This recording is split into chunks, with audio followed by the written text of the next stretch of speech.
All discharge monitoring and control system. Dapat tandaan na ang tubig ng ship na dinadala sa mga tangke at kargamento ay nag-uugnay sa isang panlabas na site. Kailangan ilabas sa dagat bago ang susunod ng pagkarga ng mga kargamento.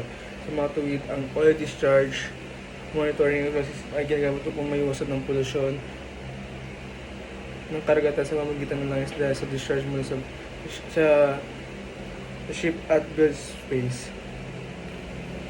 Oil water interface detectors. Ang maruming balas sa tubig ng tangker o kontaminadong tubig ng langis mula sa mga tangke sa lugar ng kargamento maliban sa mga slab dock ay maaaring ma-discharge sa pamamagitan ng gravity sa ibaba ng waterline basta't lumipas ang sapat ng oras upang payagan ang tamang paghiwalay ng langis at tubig. Crude oil washing. Ang mga tangke ng langis sa tangker ng krudo ay nilinis ng tubig ngunit ang pamaraan nito ng paglilinis ay nagpapataas ng polusyon sa dagat at nangangailangan ng mas malaking laki ng slab upang mag-imbak ng mga natirang naglalabi at nagmamantikan na pinaghalong tubig.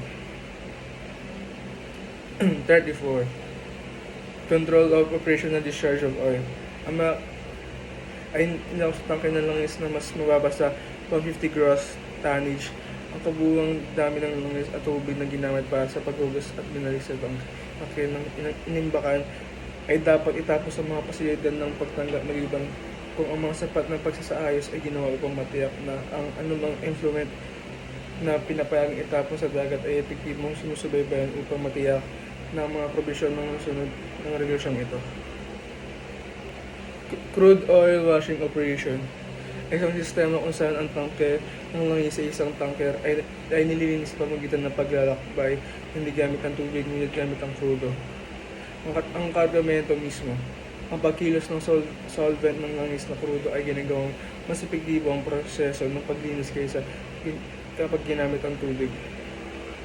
Oil record book.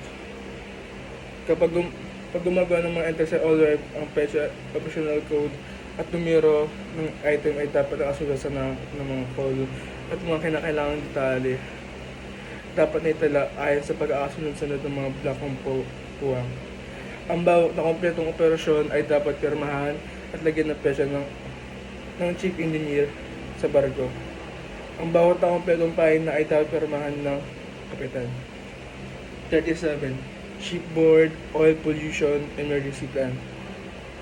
Ang captain ay ang kahalatang namamahala sa SOPEP, kasama ang punong opisyal bilang subordinate na namamahala para sa pagtutupad ng SOPEP sa board.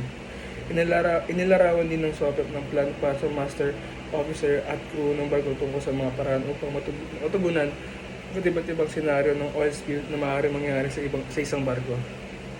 38. Reception Facilities. Bilang bahagi ng gawain sa action plan, isang karaniwang advance notification form ay binuo upang mapapahusay ng maayos ang pagtutupad at para-parehong obligasyon ng pangangailangan nito.